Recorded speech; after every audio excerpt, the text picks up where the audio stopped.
You're not serious about the giant, are you? Oh, yes, your majesty. He's out there in the garden now. Is he indeed? The queen said. The sheer absurdity of it all was helping her to regain her composure. So, he's in the garden, is he? She said, smiling a little. He is a good giant, your majesty, Sophie said. You need not be frightened of him. I'm delighted to hear it, said the queen, still smiling. He is my best friend, your majesty. How nice, the queen said. He's a lovely giant. He's a lovely giant, your majesty.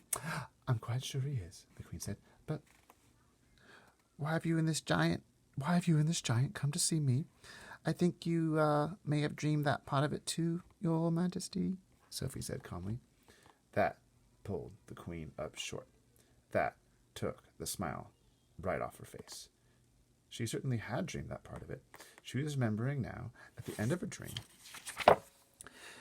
it had said that a little girl and a big friendly giant would come and show her how to find the 9 horrible man-eating giants.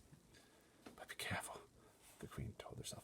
Keep very calm, because this is surely not very far from the place where madness begins. You did dream about that, didn't you, your majesty? Sophie said. The maid was out of it now. She just stood there goggling. Yes, the queen murmured. Yes.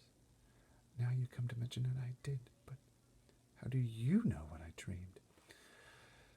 Oh, that's a long story, your majesty, Sophie said. Would you like me to call the big friendly giant? The queen looked at the child. The child looked straight back at the queen, her face open and quite serious. The queen simply didn't know what to make of it. Was someone pulling her leg? She wondered. Shall I call him for you? Sophie went on. You'll like him very much. The queen took a deep breath. She was glad no one except her faithful old Mary was here to see what was going on. Very well, she said. You may call your giant. No, wait a moment. Mary, pull yourself together and give me my dressing gown and slippers. The maid did as she was told. The queen got out of bed and put on a pale pink dressing gown and slippers. You may call him now, the queen said. Sophie turned her head towards the garden and called out, BFG, Her Majesty the Queen would like to see you. The queen crossed over to the window and stood beside Sophie. Come down off that ledge, she said. You're going to fall backwards any moment. Sophie jumped down into the room and stood beside the queen at the open window. Mary the maid stood behind them. Her hands were now placed firmly on her hips, and there was a look on her face which seemed to say, I want no part of this fiasco. I don't see any giant, the queen said. Please wait, Sophie said. Shall I take her away now, ma'am? The maid said. Take her downstairs and give her some breakfast, the queen said. Just then there was a rustle in the bushes beside the lake.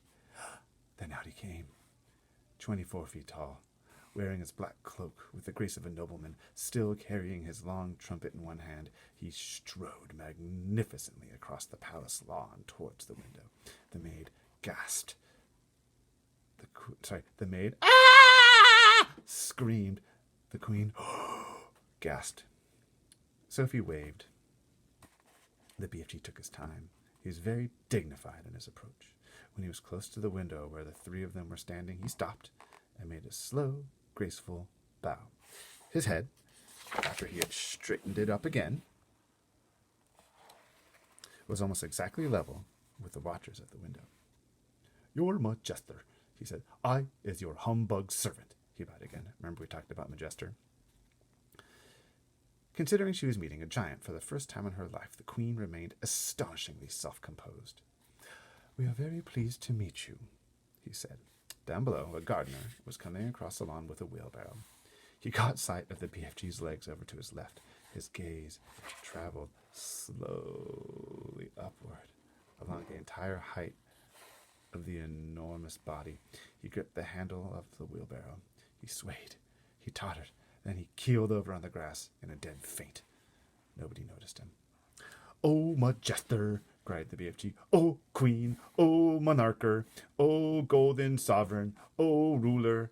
Oh, Ruler of straight lines. Think geometry. Think math. Oh, Sultana. I has come here with my little friend Sophie to give you a...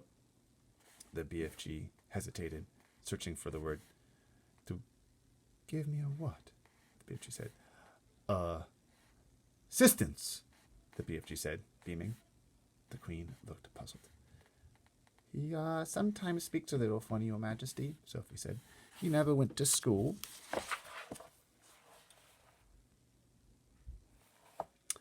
Then we must send him to school, the Queen said. We have some very good schools in this country. I has great secrets to tell your Majester, the BFG said. I should be delighted to hear them, the Queen said, but not in my dressing gown. Shall you wish to get dressed, ma'am? The maid said. Have either of you had breakfast? The Queen said. Oh, could we? Sophie cried. Oh, please, I haven't eaten a thing since yesterday. I was about to have mine, the Queen said, but Mary dropped it.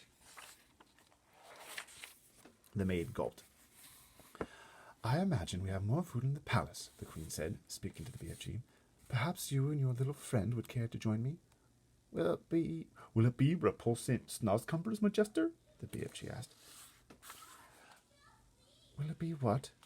Stinky snozcumbers, the BFG said. What is he talking about? That sounds like a rude word to me. She turned to the maid and said, Mary, ask them to serve breakfast for 3. I think it had better be in the ballroom. That has the highest ceiling. Then to the BFG, she said, I'm afraid you'll have to go through the doors on your hands and knees. I shall send someone to show you the way. The BFG reached up and lifted Sophie out of the window. You and I is leaving her Majester alone to get dressed, he said. No, leave the little girl here with me, the Queen said. We'll have to find something for her to put on, which she can have breakfast in her nightie. The BFG returned Sophie to the bedroom. Can we have sausages, Your Majesty? Sophie said. And bacon and fried eggs? I think that might be managed, the Queen answered, smiling. Just wait till you taste it, Sophie said to the BFG. No more snozcumbers from now on.